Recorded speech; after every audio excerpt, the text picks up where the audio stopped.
Film ఇండస్ట్రీలో cinema కథల విషయంలో కాపీ ఆరోపణలు ఎప్పటినుంచో వస్తూ ఉన్నాయి. పెద్ద మనుషుల మధ్య ఫిలిం ఛాంబర్లో ప్రాబ్లం సాల్వ్ కాకపోతే కోర్టు మెట్లు ఎక్కుతున్నారు బాధితులు. శ్రీమంతుడు స్టోరీని ఓ పత్రికలో వచ్చిన కథ ఆధారంగా కాపీ చేశారు అని రచయిత శరత్ చంద్ర గతంలో హైదరాబాద్ నాంపల్లి కోర్టును ఆశ్రయించారు. నాంపల్లి కోర్టు ఆదేశాలను సవాల్ చేస్తూ కొరటాల శివ తెలంగాణ హైకోర్టును ఆశ్రయించారు.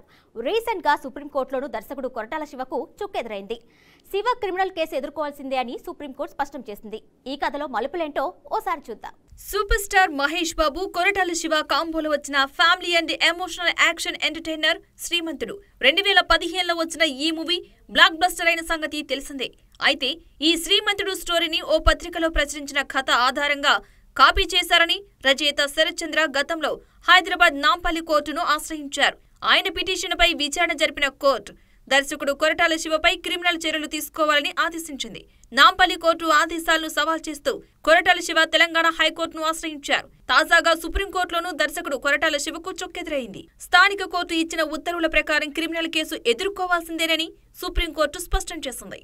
శ్రీమంతుడు కథను కాపీ కొట్టారనేందుకు ఉన్న ఆధారాలను విచారణ సమయంలో శరత్ చంద్ర కోర్టుకు సమర్పించారు. అవి నిజమైనవేనని నిర్ధారిస్తూ రచయితల సంఘం ఇచ్చిన నివేదికను పరిగణలోకి తీసుకున్న తెలంగాణ హైకోర్టు నాంపల్లి కోర్టు ఉత్తర్వులను సమర్థించింది. దీంతో శివ సుప్రీంకోర్టును ఆశ్రయించారు.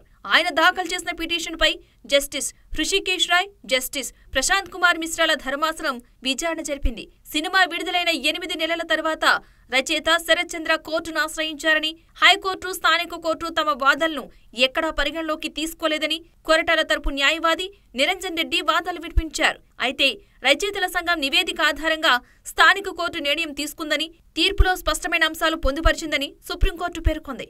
కొరటాల శివ పిటిషన్ను పరిగణలోకి తీసుకుని తదుపరి విచారణ జరపడానికి ఏమీ లేదని స్పష్టం చేసింది. పిటిషన్ను మమ్మల్ని డిస్మిస్ చేయమంటారా లేక మీరే వెనక్కి తీసుకుంటారా అని న్యాయవాది నిరంజన్ రెడ్డిని కోర్టు ప్రశ్నించగా తామే పిటిషన్ వెనక్కి తీసుకుంటామని చెప్పడంతో అందుకు అనుమతి ఇచ్చింది.